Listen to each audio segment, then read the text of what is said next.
Vimos na parte 1 da disciplina uma introdução aos sistemas operacionais. Vimos as suas arquiteturas, seus vários aspectos, demos um sobrevoo geral no que é um sistema operacional, vendo suas várias partes. E na parte 2 da disciplina nós vimos processos e threads. Nós vimos que os processos ou threads, né, ou ambos, dependendo do tipo do sistema operacional, eles se intercalam na utilização da UCP. Cada um a utiliza por um tempo, né, dando a ideia de um paralelismo. Nós vimos aqui que, na verdade, chama-se pseudo-paralelismo, não é um paralelismo real. Mas como é essa alternância pelo uso do processador? Né? Quem é o próximo processo a ser selecionado? Qual é o critério que é utilizado para selecionar o próximo processo, né, que a gente chama de critério de escalonamento?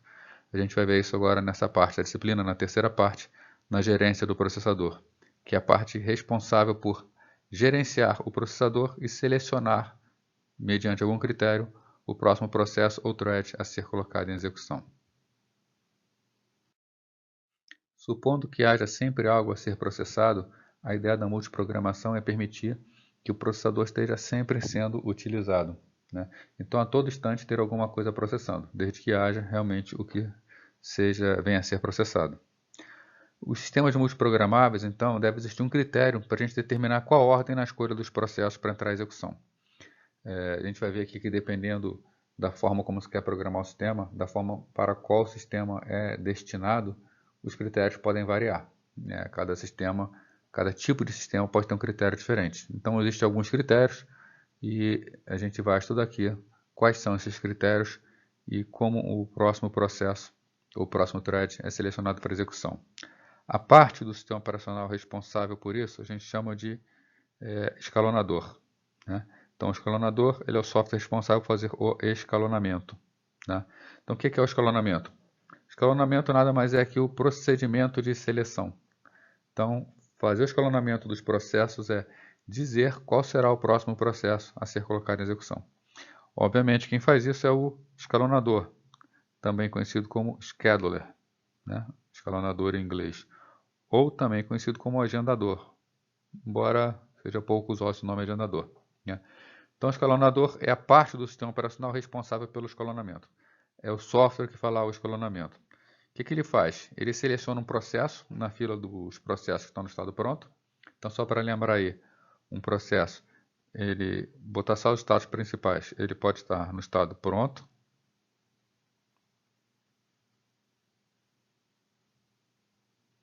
ele pode estar executando, ou ele pode estar bloqueado. Vou botar aqui, bloqueado. Então, estado bloqueado, estado pronto, estado executando. Nós vimos que um processo, quando está pronto, ele vai ser selecionado para execução. Uma vez executando, ele pode executar por tempo suficiente e voltar para o estado pronto, ou ele pode necessitar aguardar alguma entrada de algum dado e ele fica bloqueado. Quando esse dado fica pronto, ele volta do estado bloqueado para o estado pronto. Então ele fica transitando durante a sua vida a maior parte do tempo durante esses três estados.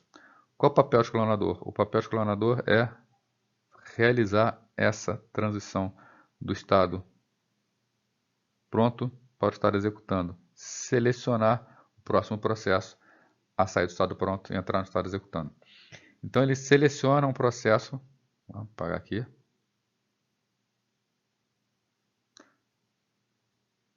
O escalonador ele seleciona um processo na fila do processo que está no estado pronto, né? Lembrando o estado de um processo, os processos prontos, e aloca o CP para que ele possa ser executado. Né? Então, a principal função do algoritmo de escalonamento é decidir qual dos processos prontos deve ser alocado ao CP. Então, nós vamos ter aqui uma fila de processos. Né? Se for um algoritmo round robin que a gente vai estudar, vai ser simplesmente o primeiro da fila.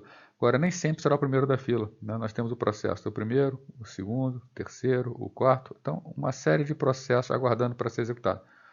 Qual desses processos será selecionado? Né? Essa seleção vai depender do algoritmo de escalonamento, né, que vai ser utilizado.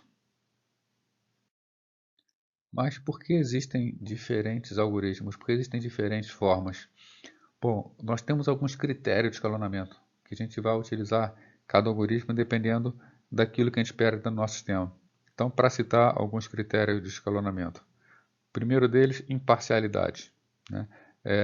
que o próximo processo a ser executado seja aquele que executou menos, por exemplo, né? De forma que ofereça uma fatia justa da OCP a cada processo. Ou seja, todos os processos executem mais ou menos o mesmo tempo, tem mais ou menos a mesma utilização da OCP, né? Outro critério que a gente pode utilizar é o critério de utilização da OCP, né? A gente deseja que a OCP passe a maior parte do tempo executando. Ela não vai ficar parada se existem processos prontos para serem executados. Então, procurar fazer com que a OCP seja usada o máximo de tempo possível, né? O terceiro critério, que é utilizado bastante, é o throughput, ou a produtividade, né? Que é a quantidade de processos que vão ser executados durante determinado intervalo de tempo. Quanto mais processos a gente executar durante um intervalo de tempo, melhor o sistema, se levar em conta o throughput, né?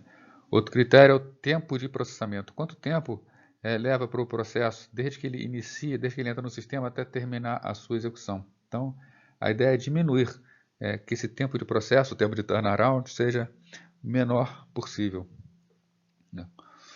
Um outro critério é o tempo de resposta, né? O que seria o tempo de resposta? O tempo desde o momento da submissão de um pedido até que a sua resposta seja produzida. Então, um processo solicita algo, ou o usuário solicita algo para o processo, que esse tempo de resposta seja o menor possível, a resposta seja dada o mais brevemente possível para o processo, né? E por fim, tempo de espera, que é quanto tempo um processo fica esperando na fila de processos prontos, né? E qual é a dificuldade da implementação? A dificuldade é que esses princípios, alguns deles são contraditórios, né? Contraditórios por quê?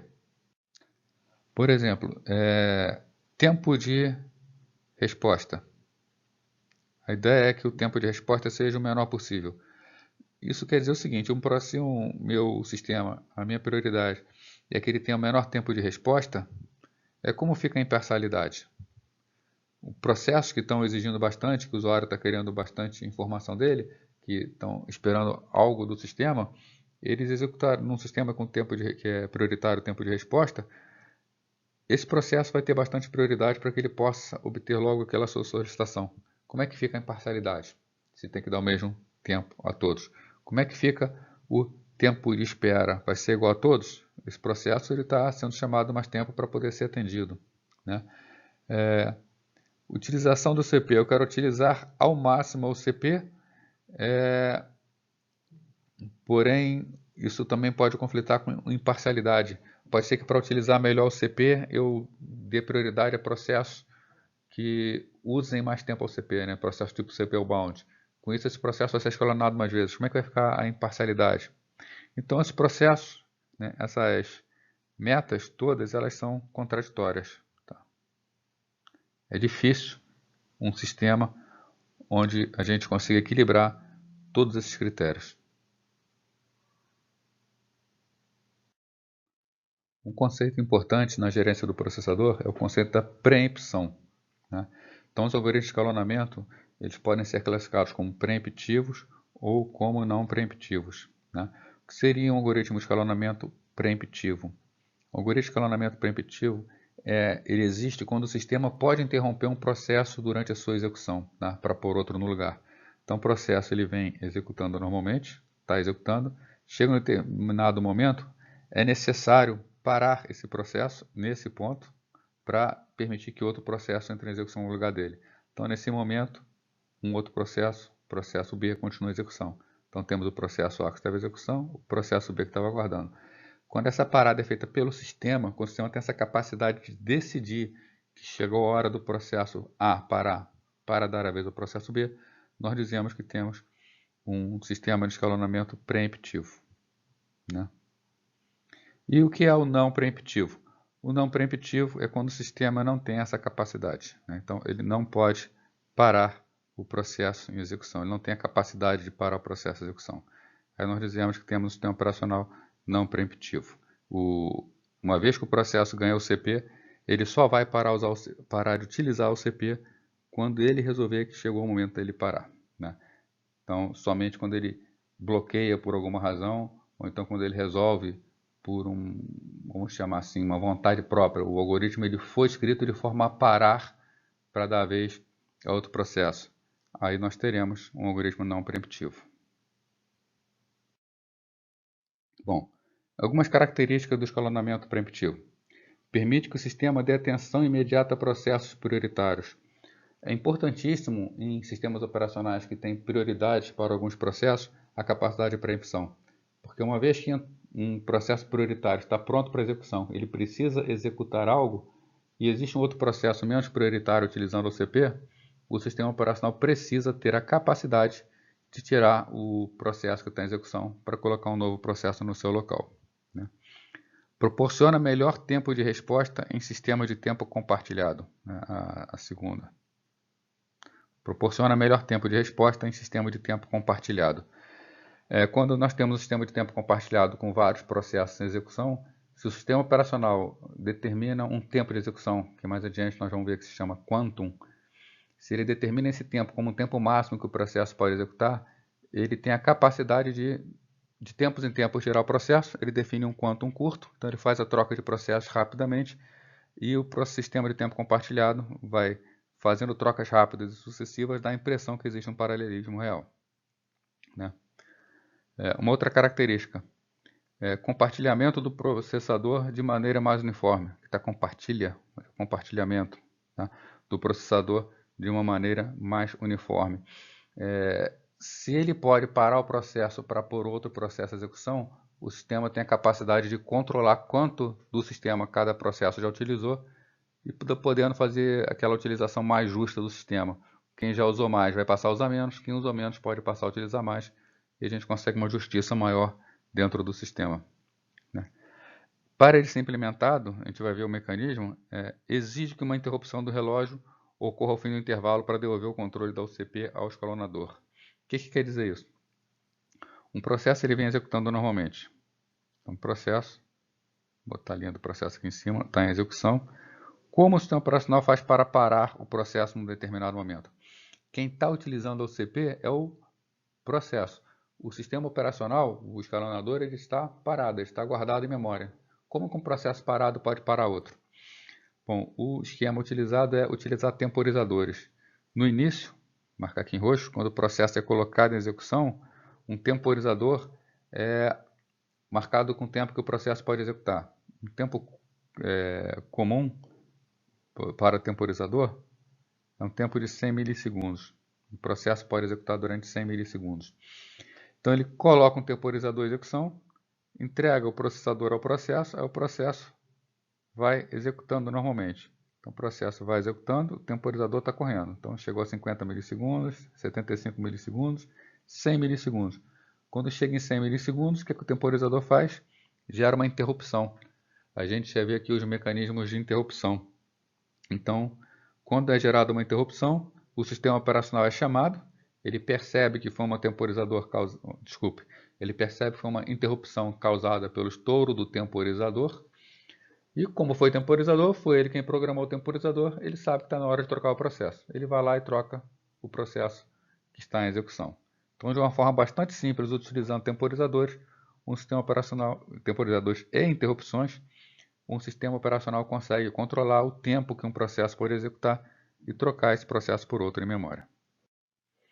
Nós já vimos aqui que a troca de um processo por outro no OCP, que é conhecida como mudança de contexto, tá? Mudança de contexto, gera um overhead no sistema, toma tempo de processamento do sistema, gasta tempo administrativo, porque é preciso parar o CP, salvar o registrador na tabela de processo, depois para colocar outro processo em execução, tem que ir na tabela de processo, buscar o estado dos registradores e recolocar o processo em execução. Então, cada vez que há uma troca de processo, cada vez que há uma mudança de contexto, gasta-se um tempo administrativo. Então, o sistema operacional está gastando o tempo do CP, que não é trabalho realizado para o usuário. O usuário não vê isso como sendo um trabalho útil realizado para ele. Então, o sistema ele deve estabelecer corretamente os critérios de preempção. O tempo de preempção não pode ser muito curto, porque se ele for muito curto, vai haver muita mudança de contexto, vai prejudicar a utilização da OCP, né? A vazão, aquele critério de o CP ser utilizado ao máximo, não é ser utilizada pelo sistema operacional, vai ser utilizada por processos de usuário. Se o sistema operacional está utilizando muito a UCP, o sistema tende a ficar mais lento. Por outro lado, um tempo de preempção muito alto, muito demorado a trocar o processo na memória, dá para os usuários interativos a impressão que o sistema está engasgando. Em todo momento ele faz uma parada. Isso prejudica a utilização, prejudica a linearidade. Então, o tempo do quantum precisa ser muito bem escolhido, né? Então, normalmente, o tempo de 100 milissegundos é um bom tempo, né? Agora, sistemas que usam escalonamento preemptivo têm um problema da condição de corrida. A condição de corrida é uma condição especial que nós vamos estudar mais adiante, quando estudarmos comunicação interprocessos. É uma condição que diz que o resultado final do processamento vai depender de quem executa quando. Basicamente um sistema ele começa a fazer um processamento, vou dar um exemplo rápido aqui. Um sistema ele começa a fazer um processamento, vamos supor um débito de R$50 numa conta corrente. Ele está executando, ele lê o valor da conta corrente, vamos supor que na conta corrente tenha R$100, ele vai debitar 50. Então ele tem R$100, vai debitar 50 e lê, ele está já com esse valor de conta corrente na memória, ele está continuando processando. Acontece a preempção. Então, um outro processo que vai fazer o crédito, ele entra em execução. Então, nós temos quanto na conta? R$100. Quando ele faz um crédito, ele faz um crédito de 200. Ficou com 300 na conta. E aí, continua a execução. Acabou a sua execução. Quando voltar a execução ao processo anterior, deveria constar que na conta corrente tem 300.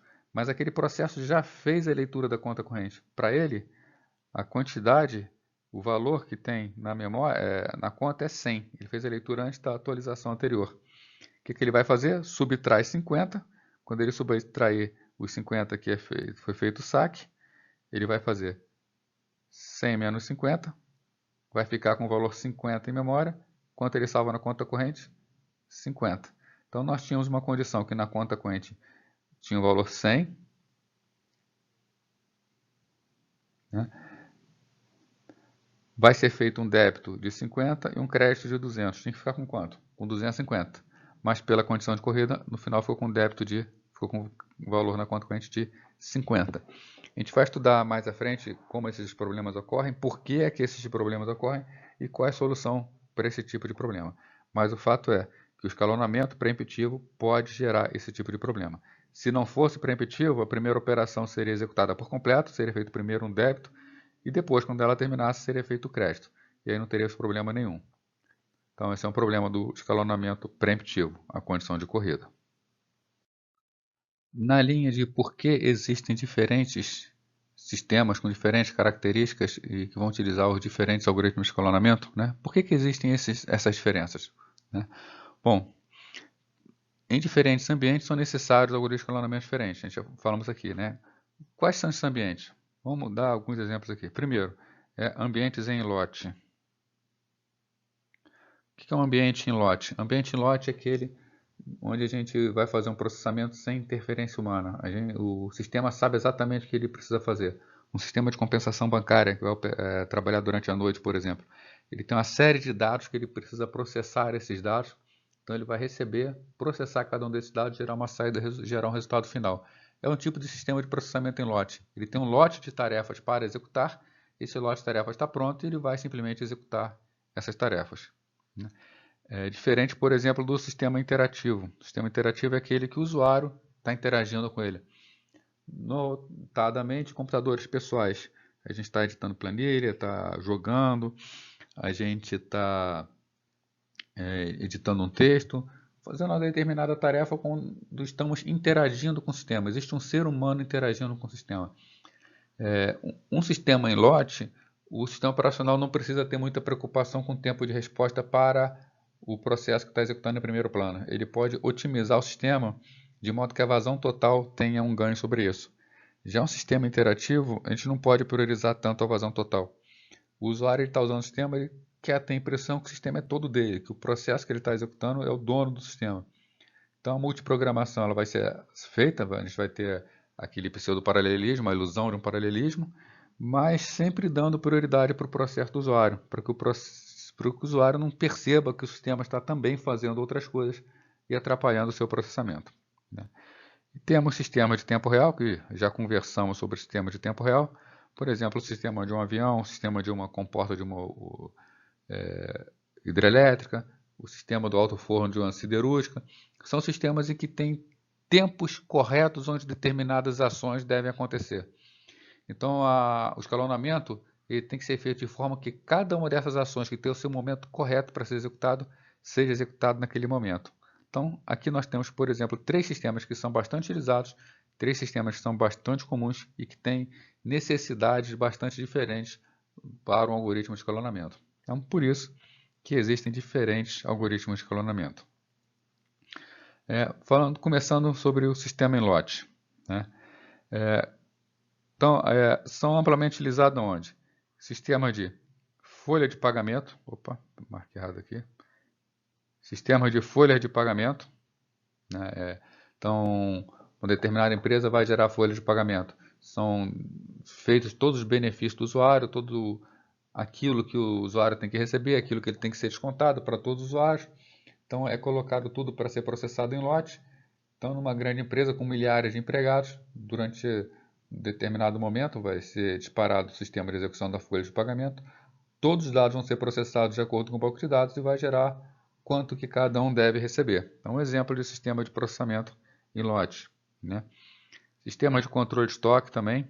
Uma grande loja faz vendas durante todo o dia, então são guardados os dados dessa venda. No final, são processadas todas as vendas e o sistema de controle de estoque vai fazer a atualização do estoque, né? Sistemas bancários, sistema de contas a receber também, de contas a pagar, né? Sistema de cálculo de juros. Então, são vários sistemas em que os dados eles são previamente preparados e depois o sistema é executado sem nenhuma interferência humana, né? Então, a grande característica deles: não há usuários esperando por uma resposta rápida, né, de uma solicitação menor. Então, o sistema ele vai se preocupar apenas em fazer uma vazão mais rápida possível, fazer uma melhor utilização da OCP, né? Então, uma característica aqui: algoritmos não preemptíveis são aceitáveis, não há grande necessidade de parar o sistema para dar vez a outro processo. Um sistema ele pode executar continuamente enquanto for possível, de modo a ter uma vazão maior possível no sistema, ter uma melhor utilização da OCP possível, né? Com isso, reduz o chaveamento de processos, melhorando o desempenho. Não fica havendo troca de processo em memória de forma desnecessária. Então, o desempenho do sistema como um todo acaba crescendo. O segundo exemplo de sistema que nós vimos são sistemas de usuários interativos. Nesse sistema de usuário interativo, tá, a preempção é essencial, né? Então, preempção é essencial, porque se um usuário está utilizando o sistema e algum processo prende o sistema quase que eternamente, demora muito a largar o sistema para que o usuário possa utilizar novamente, vai dar a impressão para o usuário que o sistema é que está lento, enquanto na verdade é algum processo que está utilizando demasiadamente o sistema. Então, para evitar que um sistema tome conta da OCP, que ele faça monopólio da OCP, é necessário que haja preempção, né? Servidores de uso geral, né, também estão nessa categoria. Os servidores estão executando uma série de tarefas que são solicitadas normalmente via rede e vão ter que processar essa tarefa e responder pela execução dessa tarefa. Então, a preempção é comum também nesses sistemas, de forma que cada processo servidor tem uma fatia do sistema sem comprometer a utilização dos outros, né? E o terceiro tipo de sistema que nós temos, sistemas de tempo real, né? A preempção, às vezes, né, não é necessária. Um sistema de tempo real onde todos os processos que estão executando foram construídos pelos projetistas do sistema, normalmente são sistemas orientados a evento. Acontece um evento externo e esse evento externo gera uma tarefa que executa, trata desse evento rapidamente e depois o sistema fica livre para executar outra tarefa, que vai ser chamado por outro evento externo. Então, nesse tipo de sistema, onde não vai haver programa de terceiros, não vai haver o risco de um programa monopolizar o CP, a preempção não é necessária. Agora, se for um sistema de tempo real que inclui aí também software de terceiro, aí será necessária a preempção, né? Então, às vezes, né? Os processos sabem que não podem executar por longos períodos de tempo, né? Essa é uma característica no sistema de tempo real. O processo ele executa rapidamente para poder liberar logo o sistema, né? Então, em geral, realizam seu trabalho e bloqueiam rapidamente. Então, o sistema ele é programado com uma série de tarefas para serem executadas. Existem eventos externos que podem ocorrer cada vez que um evento externo acontece, né? Então existe uma caixa e existe uma série de eventos externos. Acontece um evento externo, uma tarefa é posta em execução, a tarefa é executada e o processo volta. Acontece um outro evento externo, uma outra tarefa é posta em execução, ela é executada, o sistema volta. Então, tarefas rápidas que executam rapidamente. Se o sistema é construído dessa maneira, não há necessidade de preempção, né?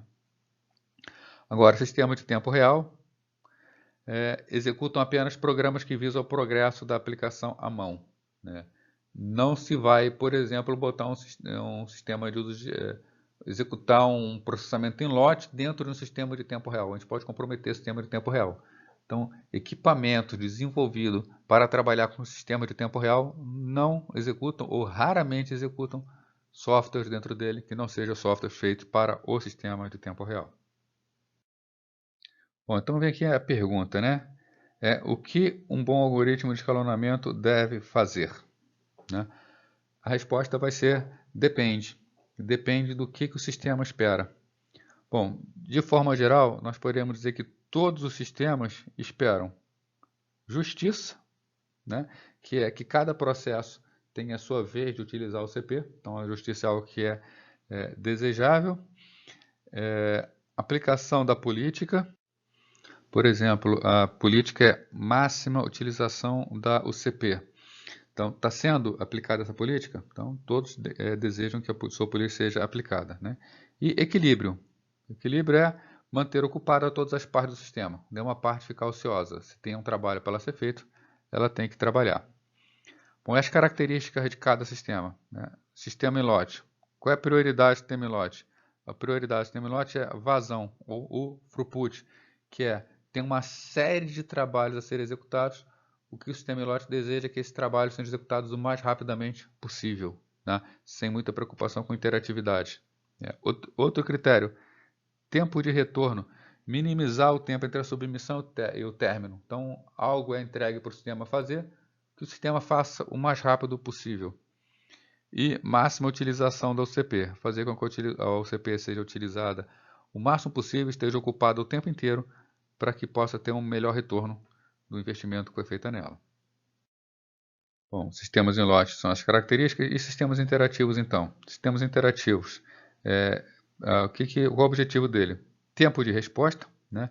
Então, responder rapidamente às requisições. Sempre que o usuário solicitar alguma coisa, essa solicitação seja atendida o mais rapidamente possível, né? E proporcionalidade, que é satisfazer as expectativas do usuário. Aqueles processos que o usuário espera mais deles, proporcionalmente tem o privilégio do sistema para que ele possa ser melhor utilizado, né? E sistemas de tempo real. O que se espera do sistema de tempo real? Primeiro, o mais importante é o cumprimento dos prazos. Um sistema de tempo real se caracteriza por tarefas que têm que ser executadas dentro do prazo. Então, o algoritmo de escalonamento ele não vai se preocupar com o tempo de resposta, não vai se preocupar com máxima utilização da UCP, nem com vazão, nem com nada. A preocupação do algoritmo de escalonamento é qual é a próxima tarefa que tem que ser executada. Então, aquela tarefa vai ser prioritária para que ela possa terminar antes do tempo máximo de execução dela.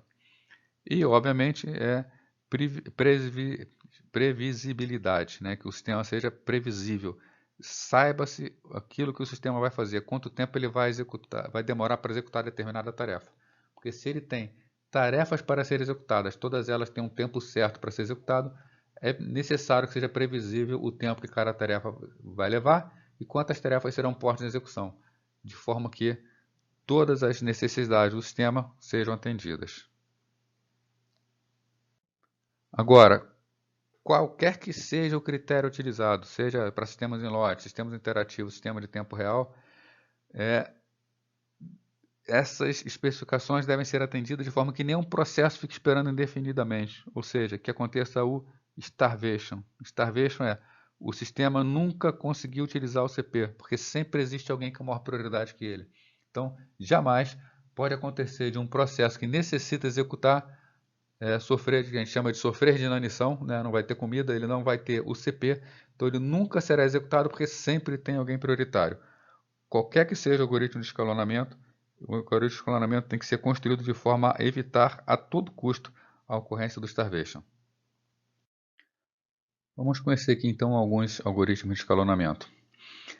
Lembrando que nós temos os estados bloqueado, representado pela letra B, o estado pronto, representado pela letra P, estado executando, representando aqui pela letra E. Né?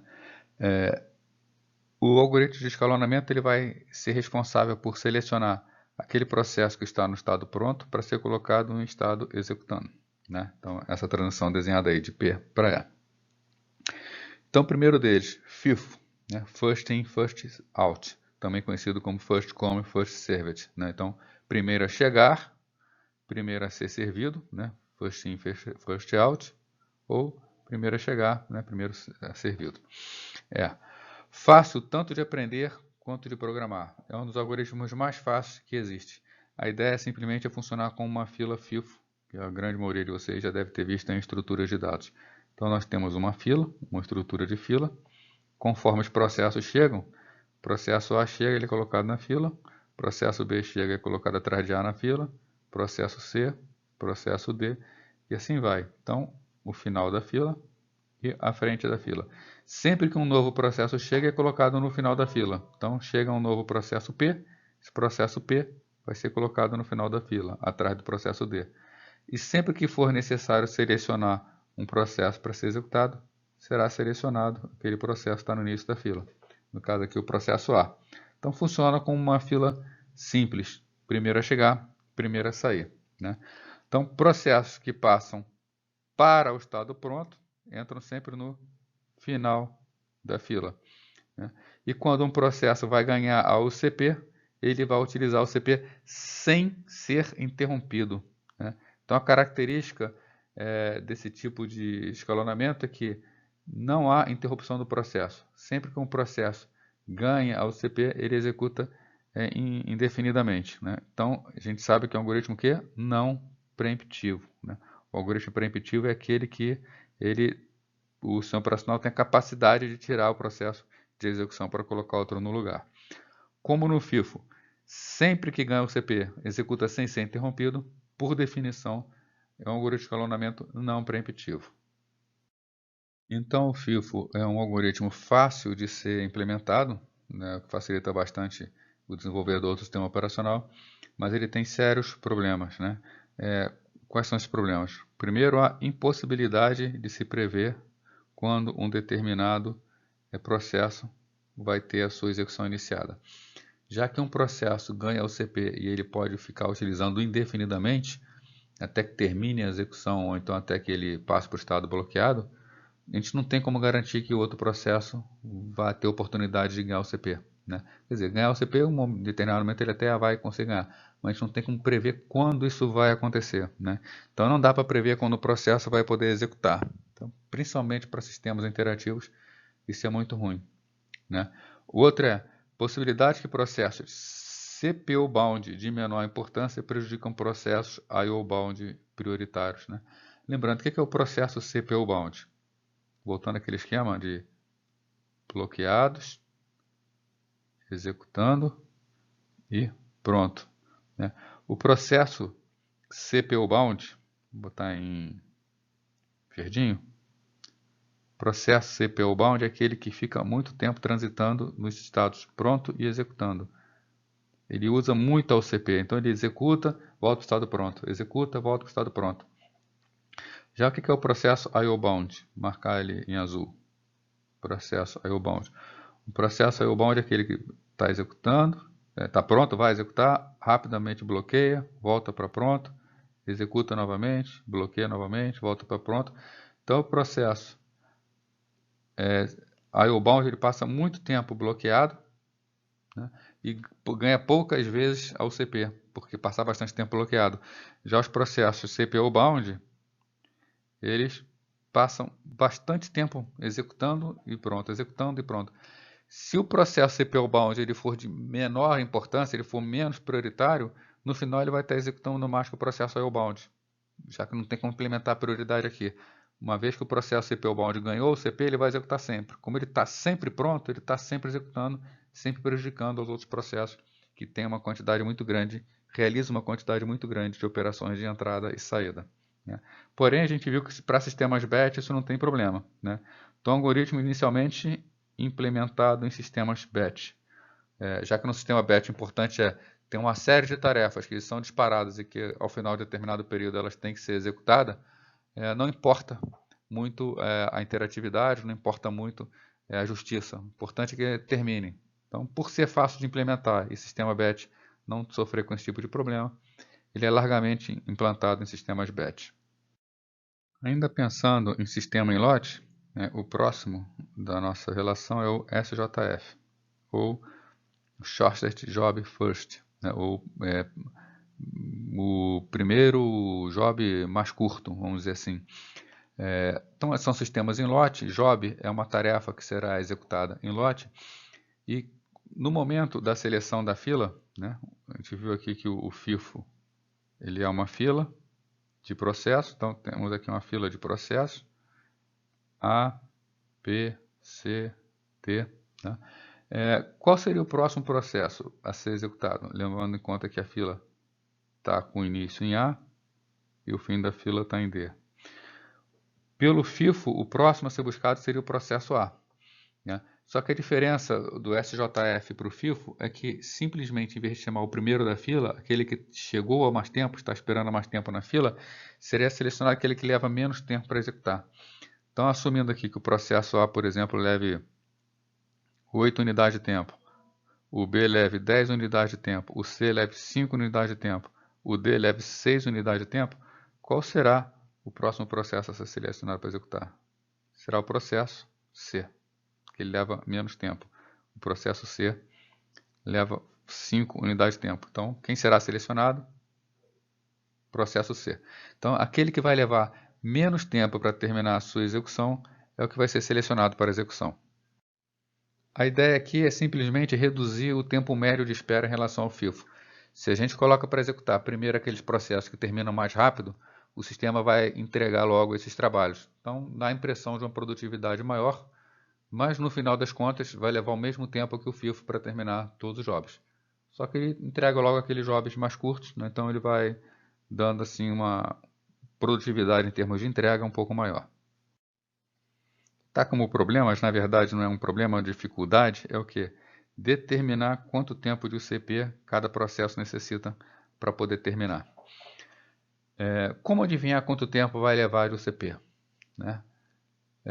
Então, sistemas de produção, sistemas que têm o costume de executar sistemas em lote, o administrador ele tem noção de quanto tempo cada processo vai levar. Ou então o próprio sistema ele pode fazer mensuração do tempo de execução da tarefa num dia e estimar que esse vai ser o tempo de execução no dia seguinte.